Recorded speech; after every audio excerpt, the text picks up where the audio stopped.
Tumefurahi kufika hapa.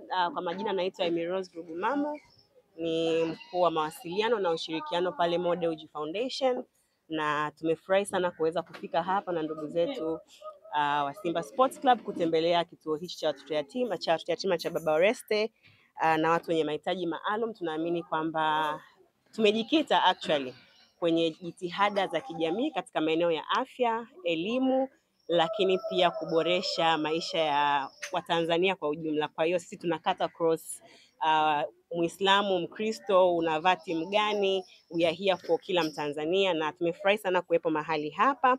Lakini zaidi ya yote tungependa kuwatakia kila la heri of course wana Simba siku ya Jumatano kwa ajili ya mchezo mkubwa tuliokuwa nao, tukiamini kama ushindi huu sio tu wa Simba, ni ushindi wa Tanzania, na tunawakaribisha kuweza kutufuatilia katika mitandao yetu ya kijamii kwenye Mo Dewji Foundation na kuendelea kushirikiana na sisi katika kazi mbalimbali tunazoendelea kuzifanya. Na leo tunaposherehekea siku ya Karume Day, nilikuwa najaribu kuangalia maneno ambayo amewahi kuyasema.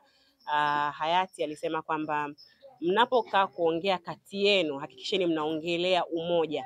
Kwa hiyo hapa ninamaanisha kwamba uwe dini gani, uwe shabiki wa wapi, sisi bado tunabaki kuwa wamoja na tunaendelea kuhamasisha kuleta maendeleo ya jamii kwa ajili ya dira kubwa ya dunia na maendeleo yetu kwa pamoja.